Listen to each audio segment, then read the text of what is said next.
Hello everyone. आज हम discuss करेंगे जीएसटीआर वन के अंदर न्यू फीचर के बारे में जो कि आपको टैली प्राइम 5.0 के अंदर मिलेगा। राइट हैंड साइड में एक ऑप्शन दिया हुआ है F6 में जीएसटी नंबर वैलिडेट करने का। तो वो कैसे करना है, उसकी क्या बेनिफिट्स हैं, वो देखेंगे। तो सबसे पहले हम जीएसटीआर वन ओपन कर लेते हैं। डिस्प्ले मोर रिपोर्ट्स में जाके स्टैट्यूटरी रिपोर्ट्स में जाके आप जीएसटी रिपोर्ट में जाएंगे और आर वन ओपन करेंगे। यहाँ पर मैं पीरियड सेलेक्ट कर लेता हूँ। मैंने 2 महीने का यहाँ पर पीरियड सेलेक्ट किया है।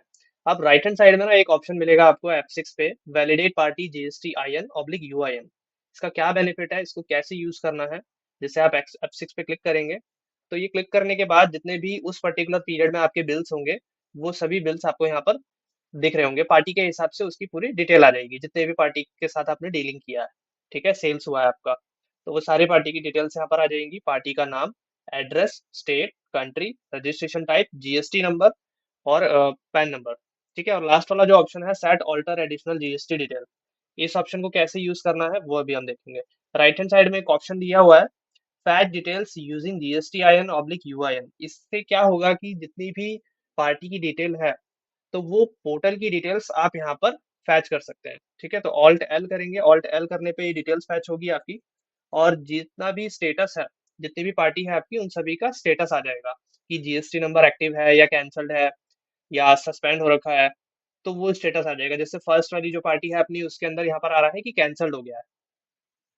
ठीक है, तो इसके अकॉर्डिंगली आप ये अगर इस पार्टी का जीएसटी नंबर कैंसिल हो चुका है तो उस केस में इसका जो स्टेटस है वो रेगुलर नहीं रखेंगे हम। यहाँ पर हम क्या करेंगे, ऑल्टर करेंगे, और ऑल्टर करके इसका रजिस्ट्रेशन टाइप करेंगे अनरजिस्टर्ड। ठीक है, तो अनरजिस्टर्ड करने के लिए राइट हैंड साइड में एक ऑप्शन दिया है अपडेट डिटेल्स। तो अपडेट डिटेल्स के लिए आप F9 करेंगे। F9 करने पर यहाँ पर आपको जीएसटी नंबर पे कर्सर आया है, अभी इसको हम बैक कर लेंगे। बैक स्पेस करके आपका कर्सर इस पे आ जाएगा। आपको यहाँ क्या कर लेना है, अनरजिस्टर्ड कंज्यूमर सेलेक्ट कर लेना है। ठीक है, क्योंकि वो पार्टी का जीएसटी नंबर कैंसल्ड हो चुका है। ठीक है, फिर आप इसको एक्सेप्ट कर लेंगे। और ये यहाँ पे लास्ट अगर आप कॉलम देखेंगे, एक यहाँ पर कॉलम दिखेगा आपको एडिशनल इन्फो का। अगर ये नहीं दिखता है तो आप F12 से इसको इनेबल भी कर सकते हैं, set alter additional GST detail को। ठीक है, यहाँ से आप यस भी कर लेंगे तो इसकी आपको डिटेल देखने मिलेगी। तो जब आप उस ऑप्शन को यस करते हैं तो इस तरीके की स्क्रीन खुलेगी जिसमें लेफ्ट साइड में जो एज पर पोर्टल उस पार्टी का जो प्रिंसिपल एड्रेस है वो पूरी डिटेल यहाँ पर दिखेगी आपको, एज पर पोर्टल में लेफ्ट साइड में ब्लू कलर में। फिर राइट हैंड साइड में वो है जो आपने अपने टैली के अंदर मेंशन किया है। ठीक है, तो हमने एग्जैक्ट यहाँ पर मेंशन किया हुआ है, बट जो जीएसटी नंबर है उसका स्टेटस कैंसल्ड है तो हमने उसको अनरजिस्टर्ड में कर दिया है। इसके साथ ही साथ राइट हैंड साइड में ऑप्शन दिया होता है अपडेट एज पर पोर्टल का। अगर सपोज करिए आपकी ये डिटेल पोर्टल की अलग होती और अपने बुक्स की अलग होती तो उस केस में हम इस ऑप्शन का यूज कर सकते थे, जिससे कि पोर्टल का address same as it is इसमें ऑटोफिल हो जाता। ठीक है, देन नेक्स्ट ऑप्शन यहाँ पे देखिए, ऑल्ट एस शॉर्टकट की है फाइलिंग हिस्ट्री का। तो अगर हम इसमें जाते हैं तो इसमें जाने के बाद वो क्या करेगा, आपको उस पर्टिकुलर क्लाइंट की पूरी हिस्ट्री दिखाएगा। ठीक है, तो अभी मैं जो एक्टिव स्टेटस वाली पार्टी है उसका मैं दिखाता हूँ आपको।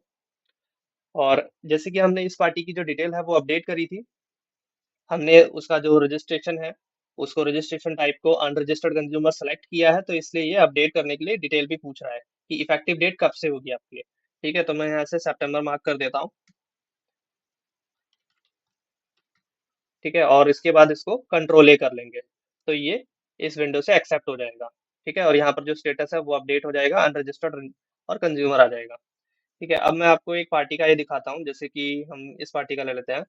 तो यहाँ पर अब हम गेटवे डिस्ट्रिक्ट जो है इस पार्टी की डिटेल चेक करेंगे। तो डिटेल चेक करने के लिए जैसे आप एंटर करेंगे इस पर, तो एंटर करते ही ये स्क्रीन खुल जाएगी। तो यहाँ से हम फाइलिंग हिस्ट्री देख लेते हैं। ऑल्ट एस किया, ऑल्ट एस करने पर ये आपको फाइलिंग हिस्ट्री दिखाएगा उस पार्टी की। ठीक है, यहाँ पे पूरी डिटेल आ जाएगी एज पर जीएसटी पोर्टल। जो आपका स्टेट वगैरह रहेगा, जीएसटी रजिस्ट्रेशन जो डेट होगी वो आ जाएगा। अगर इन केस कैंसिल हुआ है तो कैंसिल का डेट आ जाता है। ठीक है, यहाँ पर nature of principal, place of business, ये सब आ जाएगा। नीचे अगर आप देखेंगे लेफ्ट साइड में तो फाइलिंग डिटेल आ जाएगी ऑफ लास्ट 6 मंथ्स की, कि इस पर्टिकुलर पार्टी ने कितना रिटर्न फाइल कब कब किया हुआ है। तो वो डिटेल आपको मिल जाएगा यहाँ से। ये रिटर्न पीरियड आ जाएगा। ठीक है, और उसके बाद डेट ऑफ फाइलिंग आ जाएगा कि इस इतने इतने तारीख को फाइल किया है, और मोड आ जाएगा ऑनलाइन किया है या ऑफलाइन किया है, और स्टेटस आ जाएगा। ठीक है, तो ये डिटेल आप पर्टिकुलर क्लाइंट की देख पाएंगे। ठीक है। और इसके बाद यहाँ पर जैसे जितनी भी डिटेल आपको देखने मिल रही है, अगर इन केस आपको इसको एक्सपोर्ट करना है तो आप एक्सपोर्ट भी कर सकते हैं इस रिपोर्ट से। आपको जस्ट कंट्रोल ई करना है, कंट्रोल ई करके और कॉन्फ़िगर में जाके अगर आप कुछ और भी ऑप्शंस इनेबल करना चाहते हैं तो कर सकते हैं।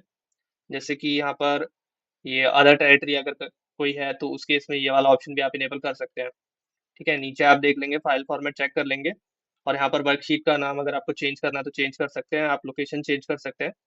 ठीक है, मैं आपको इसको चेंज करके और एक्सपोर्ट करके दिखाता हूँ कि ये फाइल कैसी बनेगी आपकी। ठीक है, फाइल में हम थोड़ा सा चेंज कर लेते हैं। यहाँ पर मैं डिटेल्स के नाम से बना लेता हूँ और इसको कंट्रोल ए करता हूँ, फिर इसको एक्सपोर्ट कर लेते हैं। फाइल एक्सपोर्ट होने के बाद आपकी जो डिटेल आएगी वो इस तरीके से आएगी, जिसका हेडिंग जो है वो कुछ इस टाइप से आ जाएगा। ऊपर कंपनी की डिटेल आ जाएगी, नीचे अपडेशन ऑफ पार्टी आ जाएगा। फिर इसके बाद यहाँ पर जितनी भी डिटेल है, जैसे ये स्टेटस जो है वो स्टेटस के साथ आएगा, address, state, country, pin code. कई बार होता है ना कि जितनी भी पार्टी होती है उन सभी का हमें डिटेल्स चाहिए होता है कि उस पार्टी के अंदर address, state, country, pin code, GST number. तो ये सारी डिटेल आप इस तरीके से एक्सपोर्ट भी कर सकते हैं अपने एक्सेल में। ठीक है, देन यहाँ ऊपर की तरफ अगर आप देखेंगे राइट हैंड साइड में, तो एक ये ऑप्शन मिलेगा आपको, जो कि ब्लू कलर से आप देख रहे हैं, लास्ट ऑनलाइन जीएसटी एक्टिविटी। तो जब भी कभी आप रिटर्न फाइल करेंगे तो अब टैली 5.0 के अंदर ये फीचर दिया हुआ है कि जब भी आप रिटर्न फाइल करते हैं डायरेक्टली टैली से, तो उसका स्टेटस एंड टाइम वहां पर अपडेट हो जाता है कि आपका जो एक्टिविटी है वो स्टेटस वहां पर आ जाएगा। और लेफ्ट साइड में जो स्टेटस नॉट फाइल्ड लिखा हुआ है वहां पर स्टेटस फाइल्ड आ जाता है और उसके अंदर नीचे एआरएन नंबर आ जाता है, वो भी ऑटोमेटिक अपडेट हो जाएगा आपका। ठीक है, तो मैं यही आपको सजेस्ट करूंगा कि अगर आपने अपग्रेड नहीं किया है तो जल्द से जल्द टैली प्राइम 5.0 के अंदर अपडेट करिए। And thank you guys, see you soon in the next video.